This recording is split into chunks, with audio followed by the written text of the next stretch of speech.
Hello, Garland Nixon here with Andrei Martyanov, and we got a lot to talk about. A couple of minor things going on in the Eurasian region. Let's talk.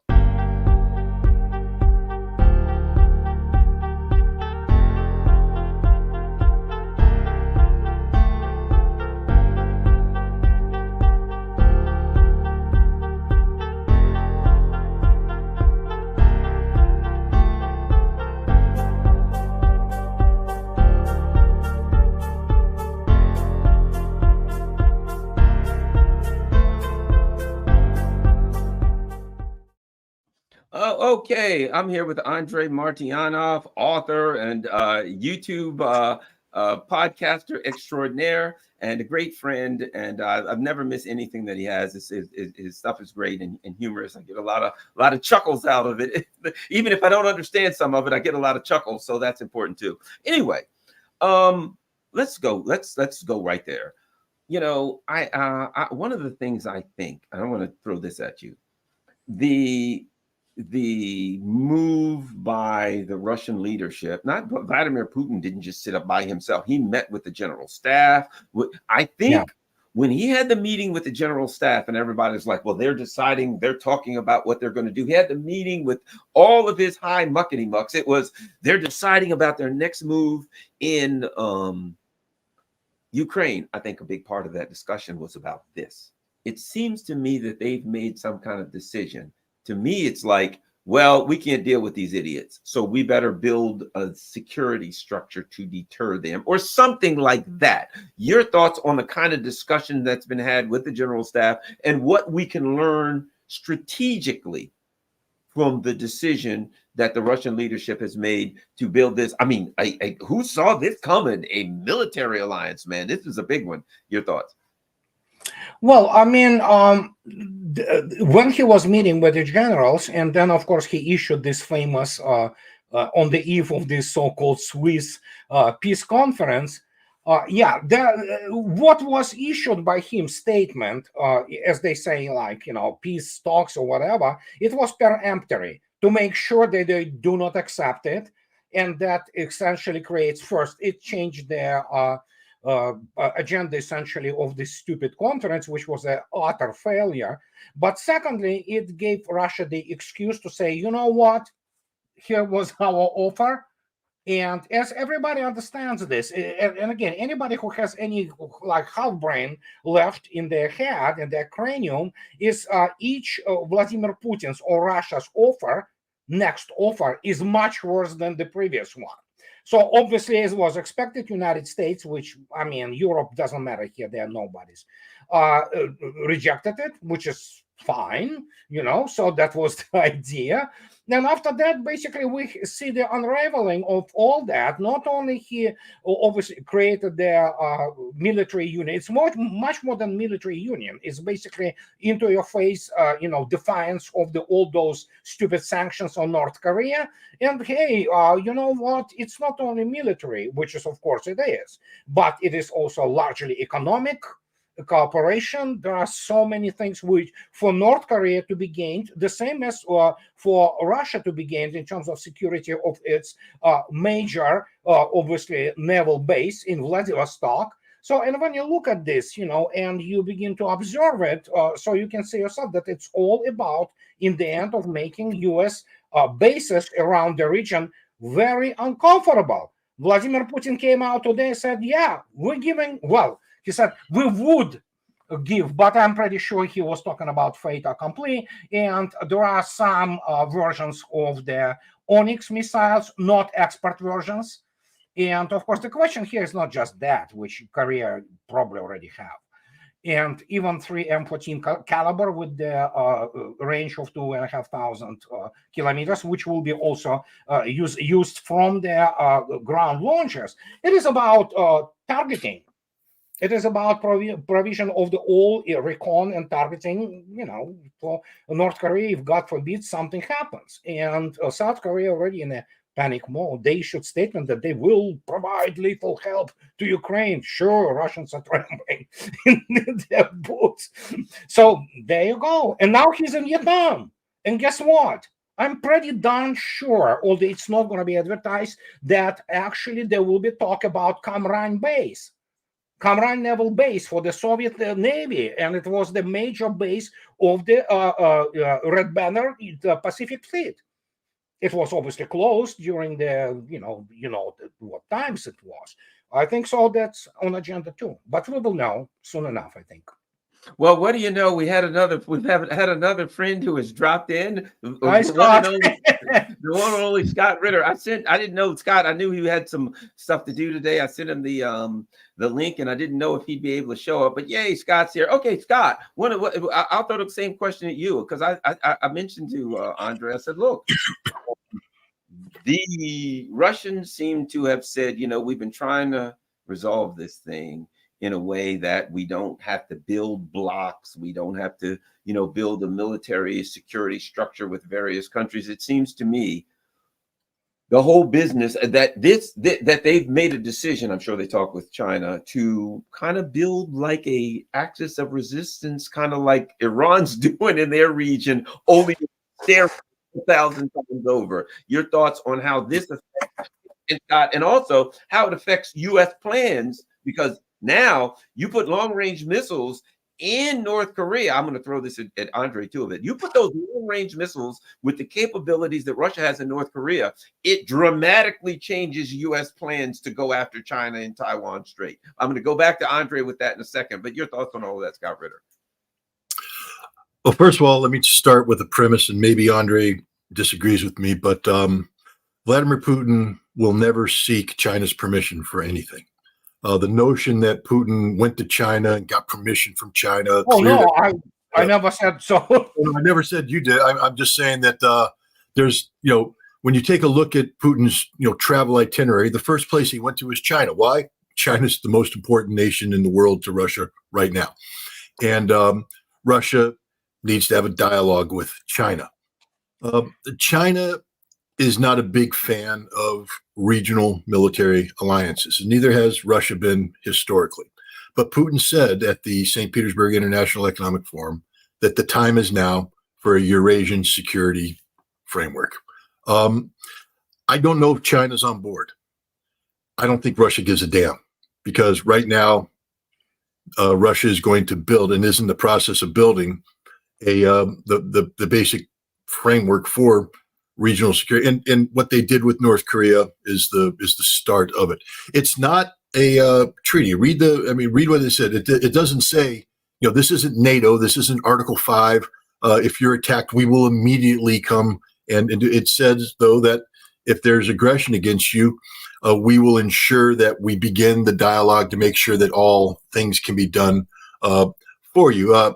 So it stops short of saying we're going to go to war, but it basically says we're here for you. And that means that whoever, for instance, every year, there was a period of time during the Trump administration where they stopped, but every year the United States and South Korea engage in the big elephant walk, where all the F-16s and all the F-15s go walking down the runway, boom, boom, boom, boom. Then they take off, boom, boom, and then they fly straight towards the DMZ like they're going to Pyongyang. And the North Koreans have to be sitting there going, well, is this it? Or is this just another veering off?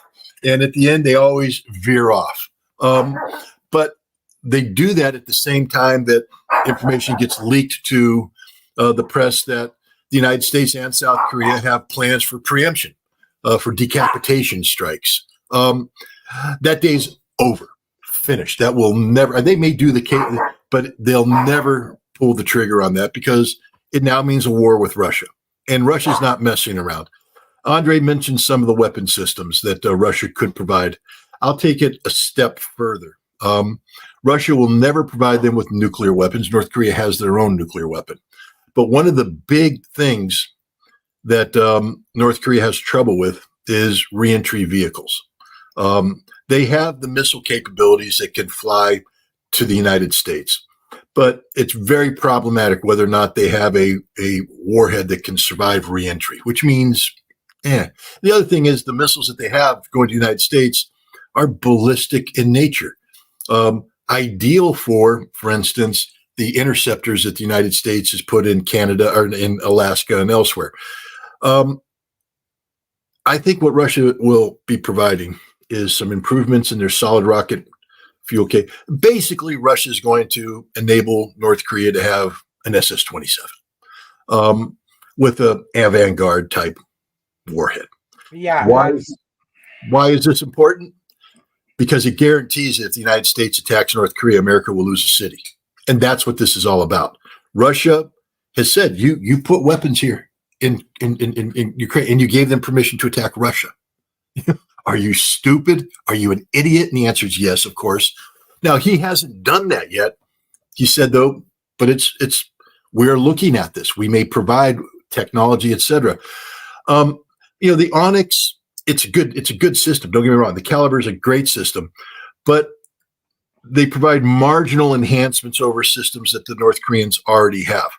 The thing that makes America pay the ultimate price is an ICBM capability with a deliverable nuclear warhead. And I think I've been talking to Russians about arms control for some time now because I have this fervent hope and desire that arms control could come back into vogue. It's gone. Russia just isn't interested anymore in the United States and in arms control, and Russia's tired of the North. Even Putin in Hanoi today, I don't. This should have sent a shiver down everybody's spine.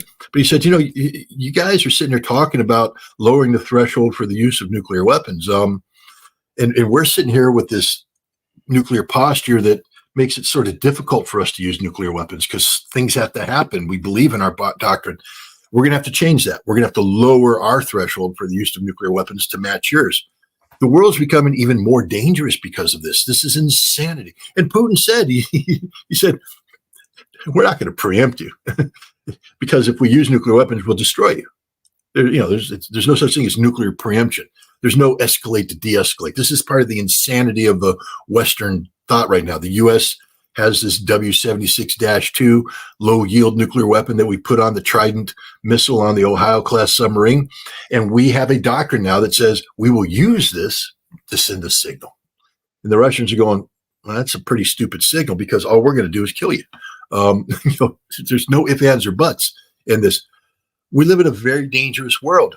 And within this framework, this adaptive framework, things that Russia would never have considered before now become not only plausible, but possible and probably probable, such as enhancing North Korea's technological base so that they can field an SS-27 type ICBM that will defeat any anti-ballistic missile system the United States has.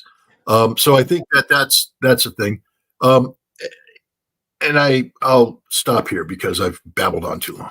Oh no, you're great. And I'm open the floor to you, Andrei. But in a way, this may seem counterintuitive. In a way, oddly enough, I think it makes the world safer.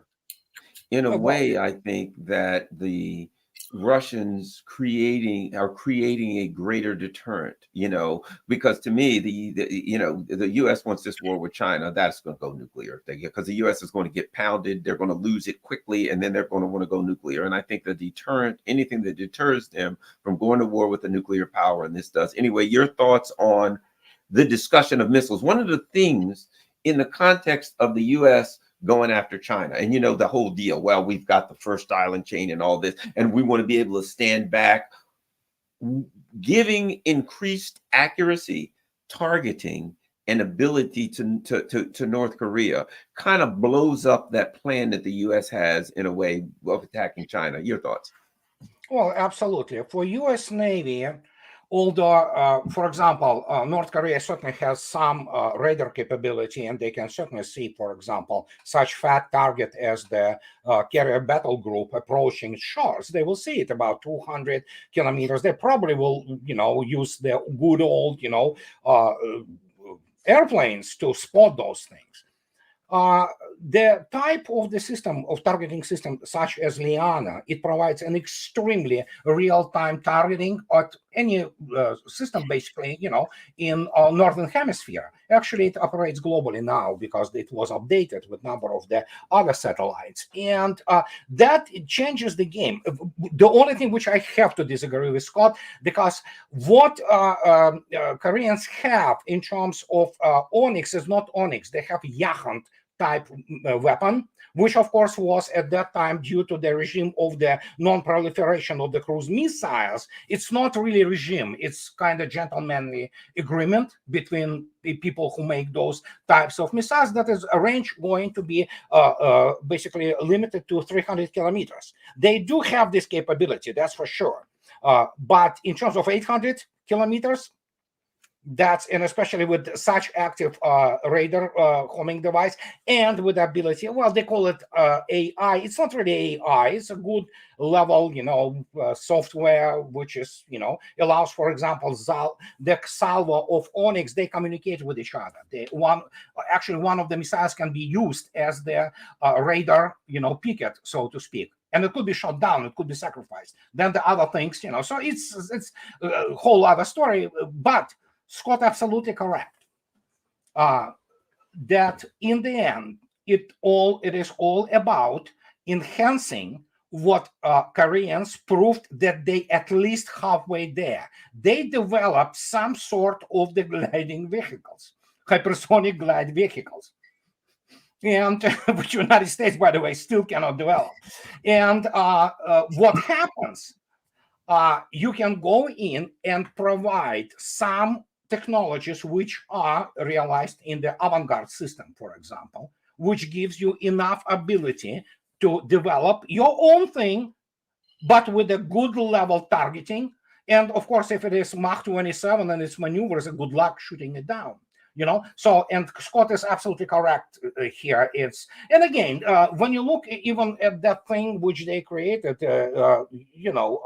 North Koreans, if you look at their so-called ICBM, it's a Topol, for all intents and purposes, it looks like Topol, it's just like, if it looks like Topol, it flies like Topol, so it might as well be Topol, without the proper, multiple re-entry vehicle, independent re-entry vehicles.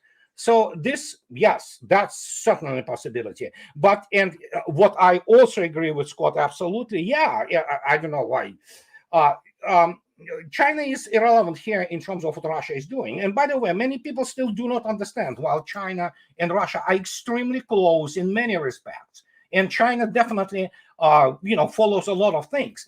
For example, if you look at BRI, which is Belt and Road Initiative, and you look at Russian North-South corridor, these are not complementary, actually. If anything else, they are competitors. And so just yesterday, Iran and Azerbaijan resumed, they built this, large rail, whatever the segment of the, which obviously, so you suddenly will be able to run the trains from St. Petersburg or Murmansk down to Indian Ocean shore of Iran. This is huge, okay? Let me put it this way. So it's kind of complicated, but I agree with Scott. Russia doesn't give, in military and geopolitical, geostrategic terms, whatever China thinks, although it's very important and friendly nation, no doubt about it. Now, let me ask you this, and I know this isn't your bailiwick, but I want to get your thoughts on it. I'll start with you, Scott. I believe that the economic part of this is huge too. That particularly South Korea is having issues economically, and North Korea has been held back. And let's face it, they've proven to themselves that even with unbelievable a number of sanctions on them, that they've been done pretty good technologically. I'm looking at the city, I'm like, wow, with all the sanctions, how did they do this? So they've proven to be able to hold up pretty well. But Russia's a juggernaut now economically. Russia is on the upswing in a major way. You've seen it, Scott. Your thoughts on how it helps both Russia and China and changes things, bringing North Korea into Russia's economic orbit and strengthening North Korea in the region. Your thoughts on that, Scott? Well, first of all, let's just acknowledge that China has punted on North Korea. And that's one of the reasons why Russia's there right now. China had every opportunity to be doing what Vladimir Putin's doing. And, North Korea was sort of hoping China would do that. I mean, think about it from the North Korean standpoint.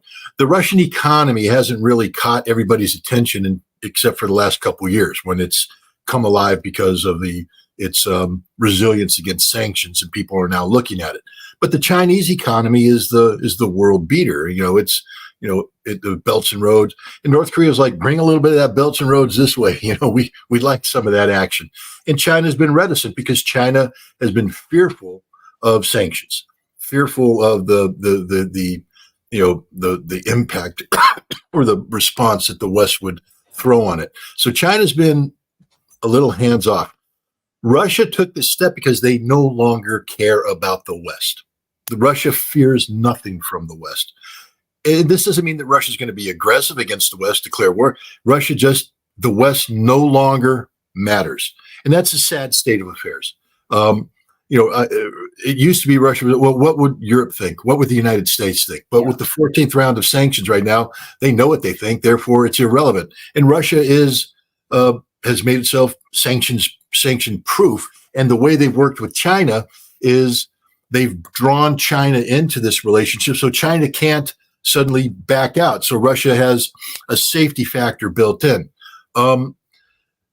North Korea, let me say the first thing that nobody's picking up on, but it's the most important part of this whole thing. North Korea's food security is assured right now. There will never be another starving North Korea. Russia will ensure that North Korea has all the food necessary to feed its people. And this fact alone is liberating, because that was one of the weakest parts of the North Korean socioeconomic model. You can't do all this fancy stuff if you got starving people, and if you have so much of your population turned to inefficient models of agronomy. North Korea will now be able to transform its population into a industrial workforce. And Russia is going to tap. This becomes an extension of the Russian military-industrial complex. The North Korean industrialization that's about to take place will not only benefit North Korea, but it will benefit Russia. I think you're going to see Russia using North Korean labor. You're going to be seeing visas issued. North Koreans are going to be coming to work in factories. They're going to be built in Russia, have partnership factories. And I've been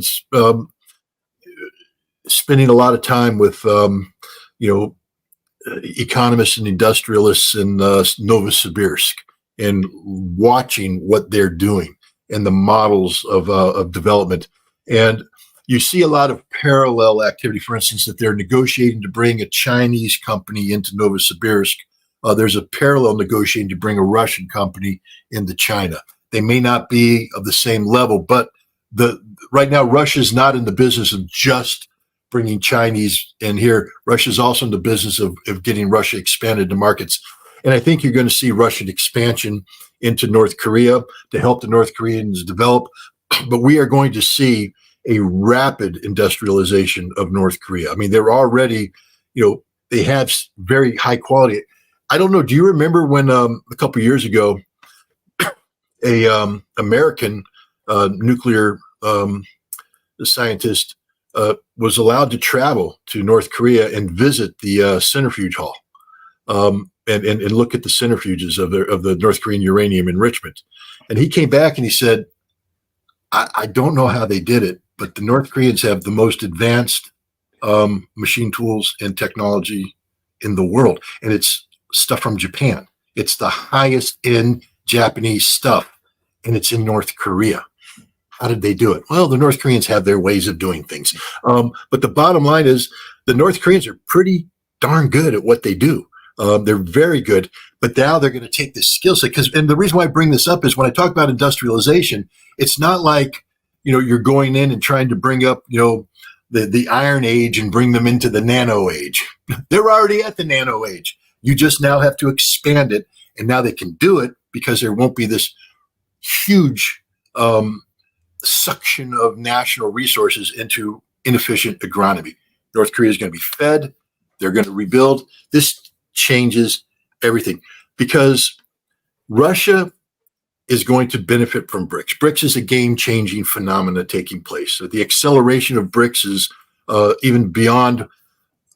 I think the Russians and the Chinese actually have to start putting the brakes on BRICS because it's going too fast. You don't want to get ahead of your skis. You need to, before you expand, you need to build institutions. These institutions have to have frameworks of discipline and rules, and they have to, sort of like the G7. You may not like the G7, but we have to acknowledge that the G7 as an organization is extraordinarily functional. They have a system in place of how they staff things, how they do the different summits. They get the foreign ministers, the economists, and everything comes together. They have staffs that coordinate. BRICS has to replicate this, build the equivalent of that. And it's more difficult because G7 is really America dictating, and Europe saying, how do we take America's dictate and turn it into, some sort of collective policy? BRICS is a genuine multilateral institution. And so the complexity of the interaction is orders of magnitude more difficult than the G7. And so Russia and China as the drivers on this. First of all, they have to appease the Indians. The Indians still aren't happy with the acceleration. So they've got to work that. They've got to manage the expectations of people coming into BRICS. I mean, there's a lot of people saying they want to join up to BRICS because of the potential. But if you fail to deliver the potential, that may cause people to defect and slow down future. So Russia's in the business of making sure that it's the Goldilocks moment. They need it to be just right. Everything just right. But Russia is going to benefit from BRICS like you wouldn't believe. North Korea shall too. I don't know when North Korea will become a BRICS member. They will, because they're going to reach a certain threshold and they'll qualify for this membership. But in the meantime, they might as well be BRICS members because of this new relationship with Russia. This changes everything. And I'll leave you with this. Yep. You guys have seen the photograph. You know what I'm talking about, of the Korean Peninsula. All the anti-North Korean people like to put it up there. Look at this at night. This is Korea at night. And South Korea's lit up, everything. Everybody's all lit up, all the electricity. To go north, Pyongyang's this little dull glow, and all around it is dark, nothing. I'll bet the bank that in 3 years, 5 years, you take that photograph, North Korea's lit up, because what Russia just did is an economic revolution. And again, I said I would leave it, but I just want to bring one last thing. Donald Trump could have been the guy that did this. Vladimir Putin should never have been allowed to go to North Korea.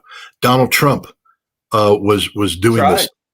And he tried to get, and this is where every American who sat there and was critical of Trump about look at where we're at today, America. Look where we're at. I bet he brings that up in the debate. I bet Trump brings that up in the debate. Biden, and the sad thing is North Korea sat there and told Biden, all right, we're ready to work with you. We really want to do this. We like this whole idea of denuclearization, economic revitalization. We want this to happen. We want you to be the reason why that photograph changed. And we blew it. We blew it. Now we have North Korea that will, this is a forever arrangement with Russia. It's a forever arrangement. And it just changes everything in the region. Japan, and I'll make another prediction, then I'll punt over to Andrei. Sorry, Andrei. Oh, Japan, no, it's fine. I enjoy it. Japan and South Korea will be applying for BRICS membership within a decade. Well, let me throw something at you, Andrei, since we're talking about economics. I want to add one thing, however. Go ahead. Yeah, here's my prediction for the upcoming debates of Mr. Trump and Mr. Biden. I will tell you about the agenda. I'm actually already storing some popcorn, and I probably will record it in. The debate will be about who loves Israel more. Yeah. That's it. Yeah. That will be the only point on the agenda. And even internal American problems will be tied to who loves Israel more. So you see, I made my prediction. We'll see where it goes. Yeah, I think you got a good point, Andrei. Let me throw something at you, Andrei, that I think is important, but I haven't heard discussed. Okay. Here's what they said. Vladimir Putin wants to rebuild the Soviet Union. Well, okay, let's put this thing in, which makes no sense, but let's put this thing a different way. Belarus has been brought into the economic and political orbit of Russia. So Belarus does in or out of BRICS is irrelevant. They're part of the Russian economic system. One of the reasons Russia's growing its economic system. Now, Ukraine was the jewel of the Soviet Union economically. They built all kinds of stuff, shipped, you name it, right? Okay. They have already resumed the best parts of Ukraine. What they're getting is going to be gas and mines and wheat and what they're adding economically to Russia. So you take Belarus back in its orbit. What will be added economically from the regions that they're getting? And I suspect we can talk about that, but I suspect it's going to be end up Odessa and the coast and all of that. Yeah. Okay. What they're adding is going to greatly enhance Russian economically. And now bringing a country with the economic potential of North Korea. Russia's already the fourth largest economy in the world and growing. You're adding Belarus, you're adding this powerful economic engine of Ukraine, and now you're bringing North Korea into the orbit. And they're not bragging. They're not coming in kicking and screaming. They're saying, hey, man, this Russian thing is nice. We want to be a part of this. Bring us into your group. Economically, what this does to Russia is outstanding, I think. Andrei. Yeah, I mean, it was well known that East Bank of Dnieper, it was where the Ukraine's main economic activity was concentrated. And this is where the Ukraine's industry was. And what many people forget to mention, that actually Ukraine started to become industrially what it became only in 30s. It was during the Stalin's reign, so to speak, where the famous Dnieper gas was built. Well, a bunch of the machine building plant was built. By the way, much of it, for example, like famous Kharkov tractor plant, which later became the producer of the tanks, it was built actually by Americans. I mean, there was a lot of, there was a huge number of Americans, and Soviet Union at that time was buying literally the whole industrial plant, like that was in Kharkov. Then, of course, Stalingrad, famous Stalingrad tractor plant, it was totally American. Everything there from, nuts and bolts to, machining centers was made in the United States. So, but it was in a post-war when Ukraine was restored, which of course suffered horrendously, so it was destroyed utterly. When Khrushchev especially came to power, who himself being ethnic Russian, but he became completely Ukrainized, and he actually bloodied Ukraine pretty badly too. I mean, the guy was nut job, honestly. But you started to have this other flow of the Russian industries. Speaking of Novosibirsk, famous Antonov Design Bureau, those huge Antonov planes, those Ruslans and one and only Mriya IN-225. Guess what? It is Novosibirsk Design Bureau, which voluntarily, by order of Khrushchev, have been transferred to Kiev from Novosibirsk. Novosibirsk wasn't happy, of course, losing that tremendous, industrial thing. And that's what was happening, that Soviet Union, and at the expense of Russian Federation, a lot of things started to be moved to Ukraine after the war. And it became one of the most, how educated, advanced, and, very kind of good to live in, environment. So today, it's no more. And whatever the cluster, industrial cluster, and of course, coal, ferrous materials, things of this nature, black soil, they're primarily now in Russian hands. So what can I say? Well, Putin today, he came out and he said that, you can take it to the bank that we don't need Kharkov. He says, we're not staying there. We're not taking Kharkov. We are there for a completely different reason. That's, I quoting Putin. And obviously the completely different reason is the annihilation of whatever is left of the armed forces of Ukraine and whatever NATO will try to provide, And then, of course, stretching the front. Russians do not want Kharkov, and it's not as crucial as it used to be, because actually current industrial infrastructure of Ukraine is demolished, especially energy sector. And it's not, as a state, it exists only because it is financed by the West. One of the things that's interesting about this too, Scott, is US, God knows I hate to turn on the news here, but when I turn on the news, they ain't talking about Ukraine. It was all about Ukraine. We're going to send this to Ukraine. We're going to send that to Ukraine. Oh, we're going to stop the Russians in Ukraine. We're going to shove them back in Ukraine. Oh, we blew them up and we did this.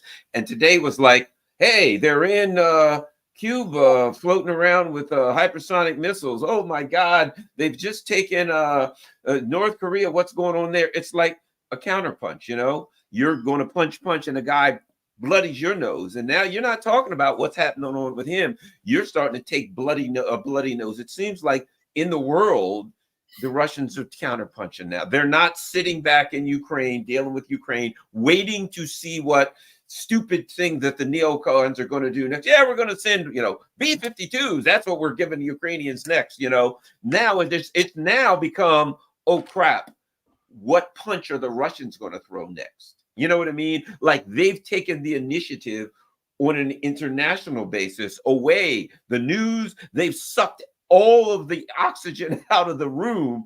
It didn't even this. Zelensky's just probably sitting there like, nobody wants to talk to me. Nobody interviews me. Nobody wants to care they're all like, oh my God, are they going to give something to Venezuela? My God, are they going to move something to Nicaragua? You know what I mean? Your thoughts on that, Scott? Let's reflect on what has happened in the last month. If you go back a couple of years, the United States created something called Africa Command. It's stationed in Stuttgart, Germany, but it's Africa Command. And this was, we were going to take over the African continent. This was our goal and objective. We were going to come in there and provide security assistance, and we were going to supplant, because we knew that the French post-colonial reality was not strong. So we were going to prop it up, but eventually push it out of the way. And Africa was to become an American continent. Africa is now, for all intents and purposes, a Russian continent. It's not just the Sahel. It's not just Mali, Burkina Faso, Niger, although that's a big element of it. Chad has, the Russians went in and helped the Chadian military capture some people that were held captive.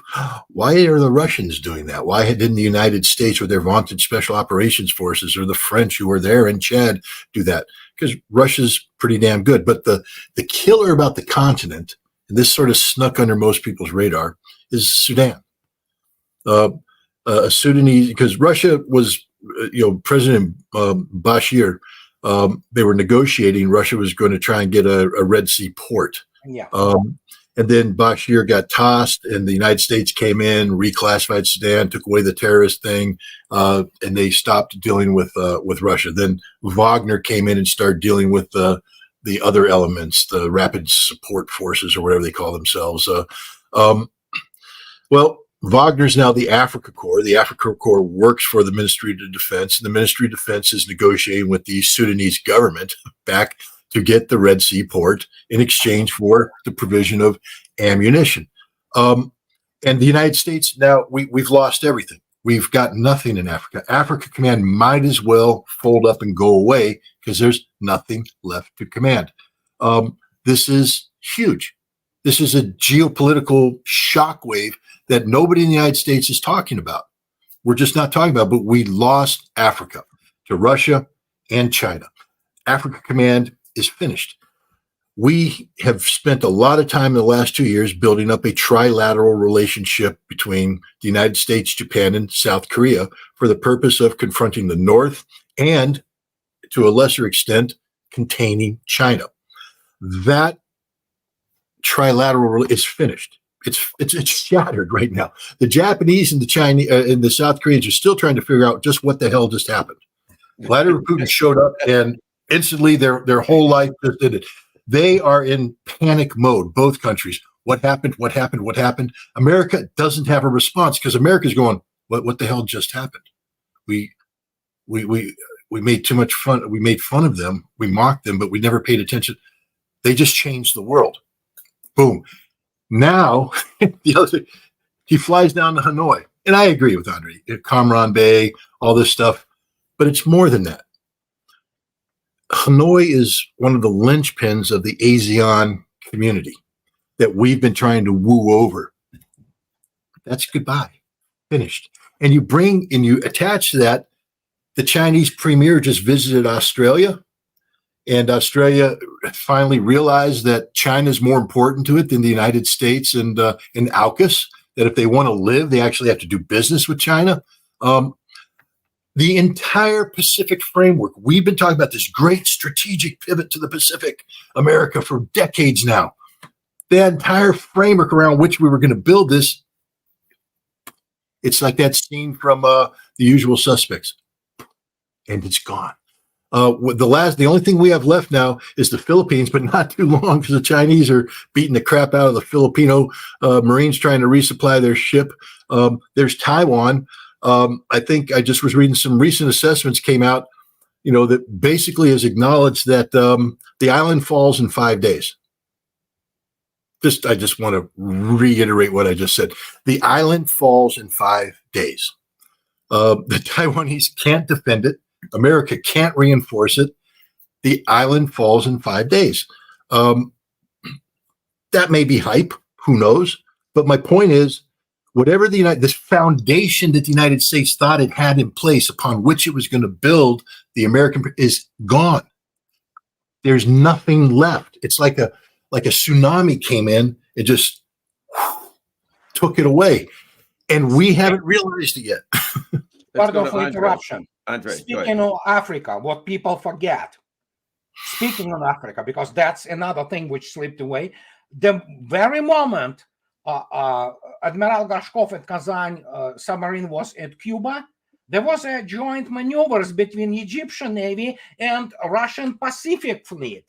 With, guess what, frigate Marshal Shapashnikov, the 3M-22 Zircon carrier, and Pacific Fleet cruiser Varyag.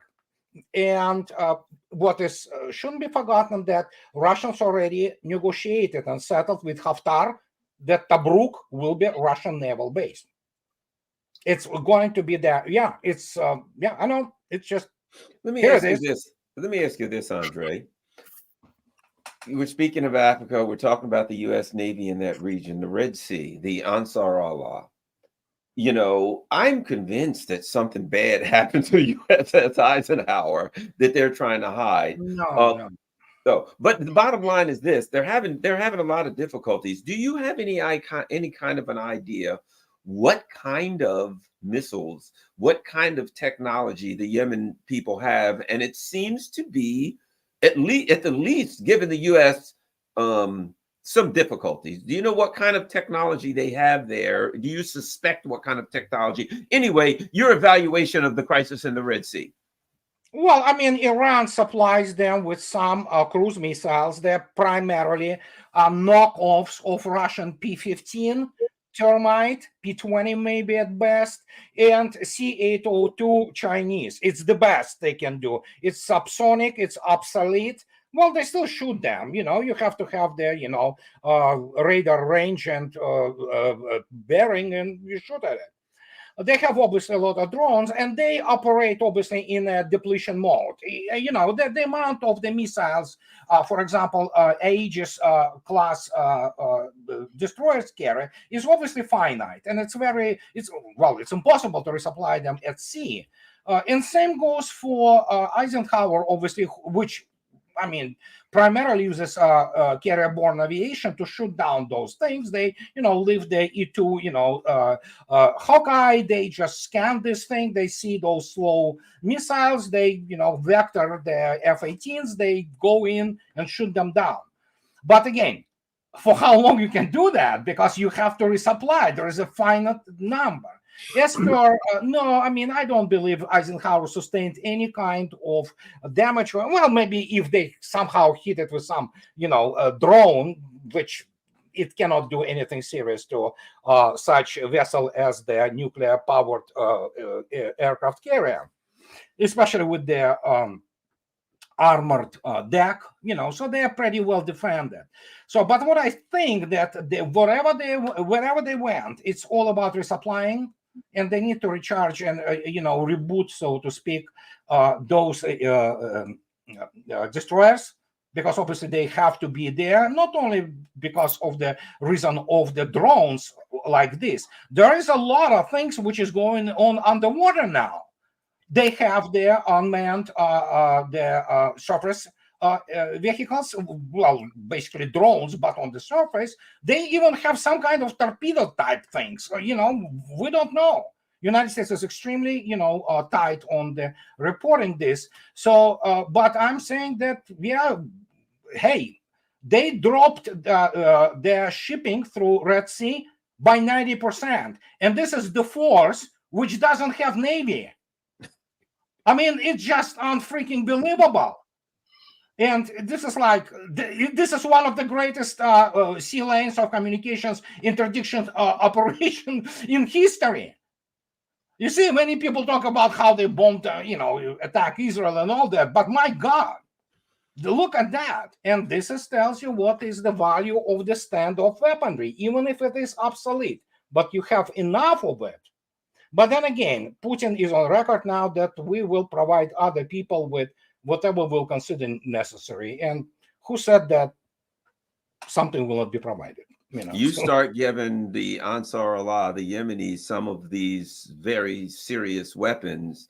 The U.S. is, not whoever, you have to get military ships. Iran probably will deliver them. But yeah, if you even get a couple of BAL complexes, each of them carries 6 launch.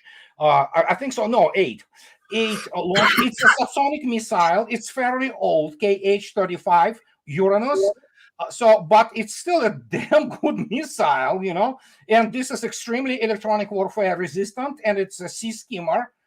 So it flies at 7 meters above there. So that thing can really wreak havoc there, So it's and it has a very respectable range. In fact, it's somewhere up to 500 kilometers nowadays. They updated it, so to speak. It was 260, so it's now way beyond there. So let me just add one thing too.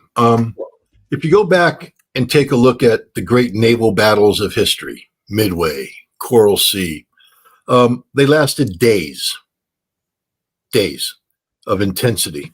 And then you have stand down periods. The Pacific War was huge amounts of time of boredom and a couple of moments of excitement. The Eisenhower is in 100% excitement mode. Every day is an adventure. Every day. And even though they have the capability to defeat Ansarallah's attacks, it doesn't happen automatically. It means that planes have to be launched. Crews have to be on full alert. They have to be responsive. You make one mistake, Ansarallah will hit your ship and it's all over. This has lasted months. And frankly speaking, what I'm hearing is the crew is exhausted to the point of it cannot do its job. It's not just about the resupply, but Andrei's 100% correct. We're firing off $1 million missiles to shoot down, weapon systems that cost tens of thousands of dollars, maybe $100,000 if it's top launch. So we only have finite numbers of these missiles, and we're expending them. But the big thing is 24/7, the Eisenhower is on full combat alert. They are launching combat sorties, and the whole carrier is just tension.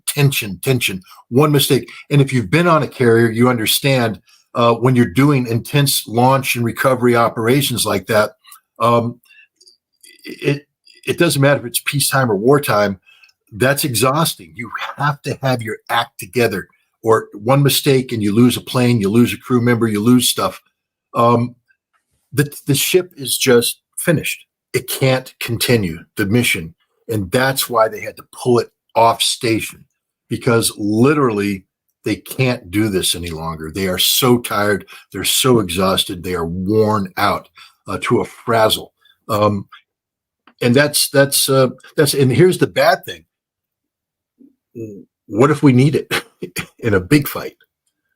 the crew can't perform.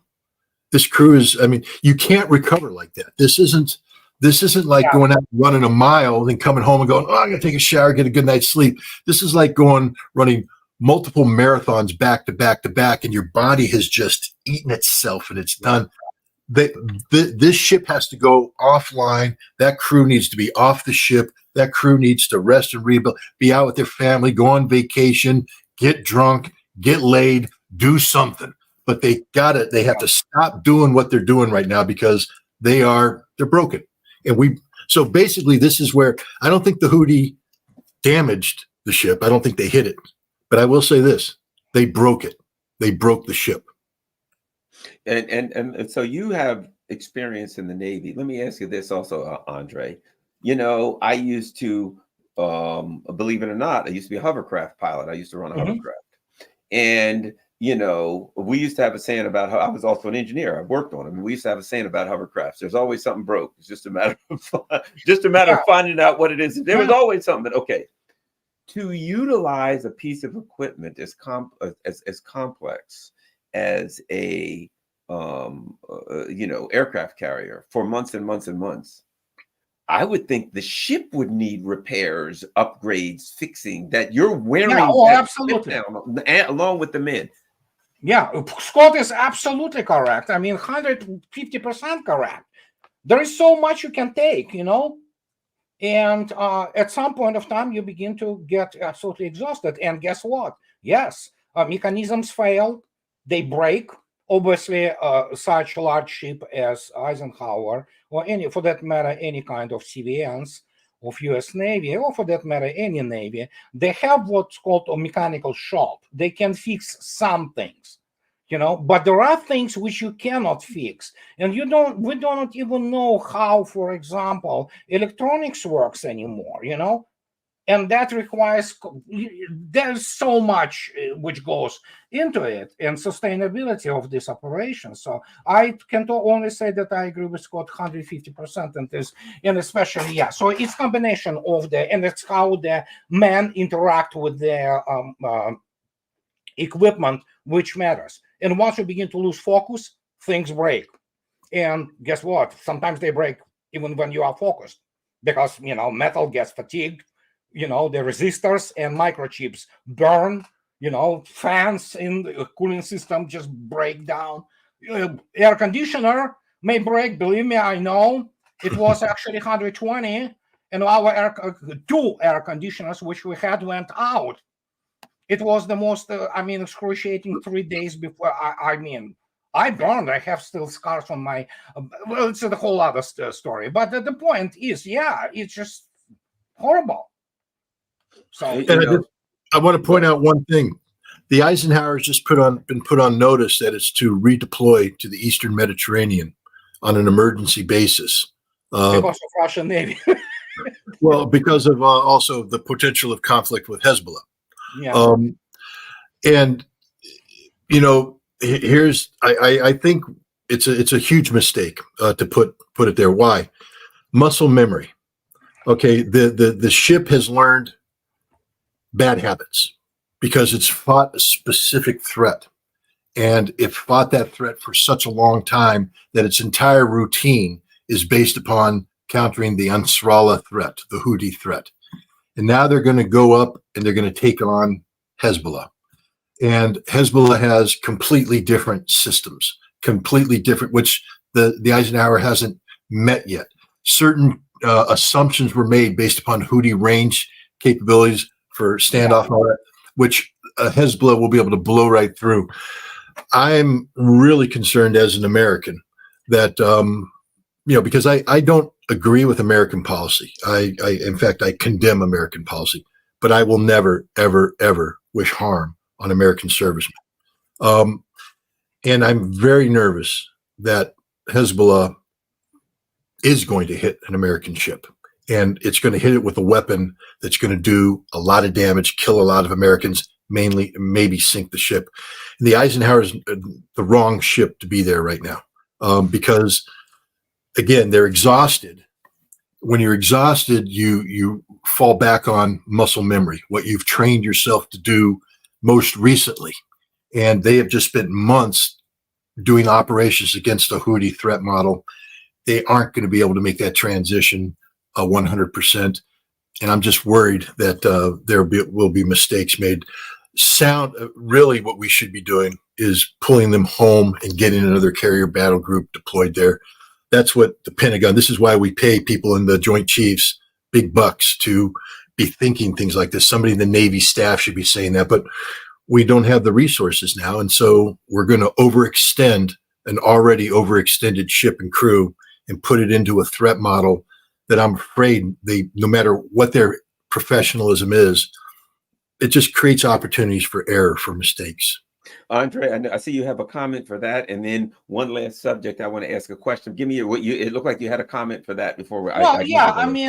Even Syria had the Yahant version, which is the Onyx 300-kilometer range Bastion. They've been using it to a great success against ISIS. So you can assume that Hezbollah owns something like this, and it's going to be supersonic, and I mean high supersonic, up to Mach 3 at the terminal. So I agree with Scott. Nobody wants people to die. Nobody wants to, and it's just absolutely ridiculous. But the point is that there's a lot of going on, including in Libya. As I already stated, there's an African contingency there, and of course, the Hezbollah, Israel, going to fight. Israel is not going to fight; it's going to get burned there. Okay, the only thing they know is how to bomb. So, but Hezbollah is a completely different. These are not Houthis. These are Houthis are courageous and well-trained people for what they do in their terrain. But Hezbollah is, or you can almost consider them a regular army. So they're extremely well trained, extremely well organized. They have staffs. They know how to calculate and plan operations. Okay, and then they have now Iran. Did you see the video they released recently where they had a drone and it was flying all over Israel? It was flying all over their sensitive targets, and they just released the video and they said, "Look, we can hit into these anytime we want." And it flew all over these Israeli targets and then flew their bases and all. And they just, it was kind of a brushback. So last thing, this is important to ask both of you guys this. Andrei, what are you hearing about the front in Ukraine? What do we need to know? What are you hearing about what's happening on the ground, the front in Ukraine? What's going on? Oh, there's very pretty much predictable. There's not news anymore. Russia wipes in a day, in 24-hour period, a whole brigade. Granted that they are under strength brigade today now. It's primarily, so to speak, cannon fodder. They still have some hardware. So if you look at the data which only Russian Defense Ministry provides, I can give you some numbers. In a week ago, to almost 1,900 KIAs and wounded. Then yesterday, 1,850, and this is continuous, so to speak, pattern. And people from the front line say, "Yeah, Russians just sit there in Volchansk and they throw, this 2-platoon or company size, force trying to attack or counterattack Russian positions. They kill them. Usually they kill half of them, and then the other half retreats with much diminished, whatever they hardware like APCs and even tanks they had. So it's that's the modus operandi. Why go anywhere when they come to you? And the amount of casualties they sustain. Well, today, look at this. After 30 months, the American conservative comes out with the article about, they have buried troops. Azov and Nazis shoot them at their backs. Well, welcome to the game. It was from the get-go, from the day one, including actually summary executions in the front of the units. And now they finally notice that. That's how they make those people. They pump them with the drugs and they make them go on the counterattack. And smartest of them and who are not pumped with the drugs, they surrender. They try to run away, still being shot at. Those who retreat, they shoot them. Scott, what are you hearing about the front lines? if you take a look at a topography map, because a lot of people were, I mean, Russia made their move into the area north of Kharkov, and everybody's like, oh, Russia didn't capture Kharkov. Russia wasn't trying to capture Kharkov. Russia didn't advance far enough. They advanced far enough. Russia, what happened is Russia came in and seized it's like the Battle of Gettysburg. I'm trying to say it so maybe people can understand. The Confederates marched up in Meade and withdrew past Gettysburg and took the high ground, Little Round Top and things of that nature, and then dug in. And now the Confederates had to attack. And it didn't work out for them. The Russians have seized, if you look at the topography, they've seized the high ground around Volchansk, and it's in a nice little cup shape so that the Ukrainians have to come and recapture Volchansk. This is Pavlovian. The Ukrainians, Syrskyi, because Syrskyi did Bakhmut, Syrskyi did Adviivka, and now Syrskyi's doing Volchansk. And basically, it's Pavlovian. Dig in, take a village that now becomes the center of the universe for the Ukrainians. We have to take this. This is the symbol of everything we stand for. And they take reserves that they're building up that are desperately needed for something else, and they throw them into this meat grinder, and they all die. They did that at, like I said, they did it at Bakhmut. They did it at Robotyno in that whole area there. They did it at Adviivka, and now they're doing it at Volchansk. Ukraine, just so people understand, they have been building up some reserve capacity. It's not as big as before, but they have, NATO has been training brigade-sized elements. So they have, maybe 12 to 20,000 NATO-trained troops now that are coming in, falling in on equipment, and then they have their emergency mobilization territorials. And so Syrskyi's been told to take everything that's coming in, all this stuff that's supposed to be, just so you understand, plugging holes near Chasiv Yar, plugging holes in Zaporizhia, holding the front in Kherson, reserves in Odessa, things that these reserves were supposed to be doing, they now are being compelled to launch a major offensive into a prepared Russian defense, and the Russians will slaughter them. Putin said it. He said, if they want to come, and we'll kill them all. Literally, we'll kill. That's what they're about. The Russians aren't there to capture Kharkov. The Russians are there to demilitarize the Ukrainians, and the Ukrainians appear to once again taken the bait. They need to do something by NATO summit. They need to show NATO that all this training, all this money adds up, and they won't. They'll just do what they did last time: die in large numbers. When they start this counteroffensive, Andrei's numbers are going to double easily. Are the Russians suffering? Yeah. I mean, look, one of the things Ukrainians have right now in spades is drones, and but look at what the Russians have done. I mean, this is why war has changed. So the Russians move forward. They launch their attack. They move forward, and they get their infantry in, and they dig in. They dig in. Now, the Ukrainians have the sky over that area covered with drones.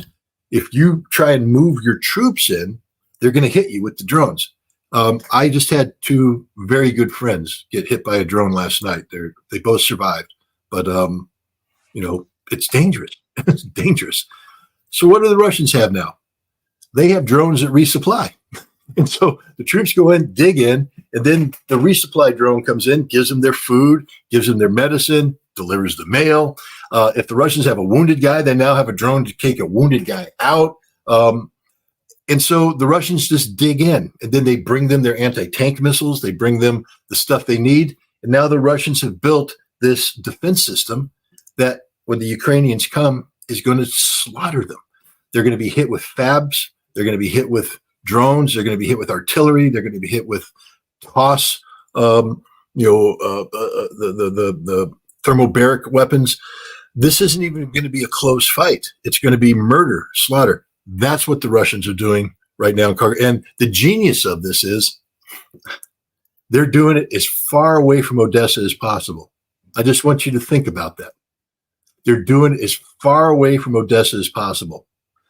What I'm saying is all of Ukraine's strategic reserves that were supposed to secure Odessa are going to be sacrificed in Kharkiv. And Russia still has 300,000 troops. It hasn't committed to the fight yet.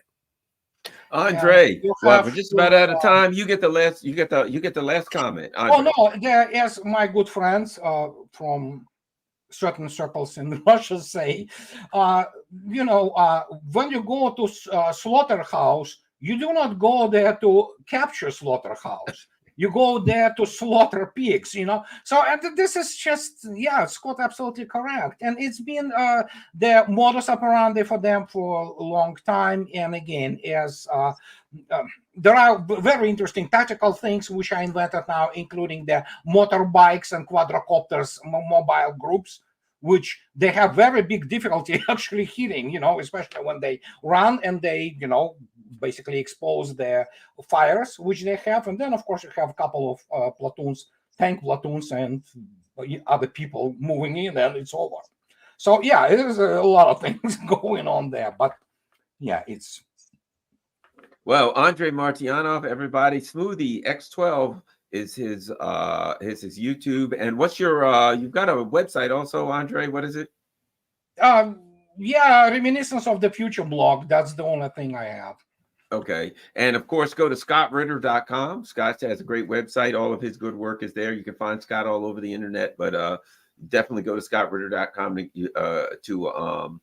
to keep up with his work. Thanks a lot, guys. Really appreciate it. I hope everybody learned a lot. Everybody out there, don't forget, share this on all your social media platforms. Of course, I am kind of not on Twitter, really. My website, my Twitter account's still up. I still pay for it, but Twitter just can't figure out who owns that. There's a lot going on with that anyway. All right, thanks a lot, guys. Everybody, don't forget, share this on all your social media platforms. Peace. We're out. Bye-bye. Bye-bye. All right, guys, thanks a lot.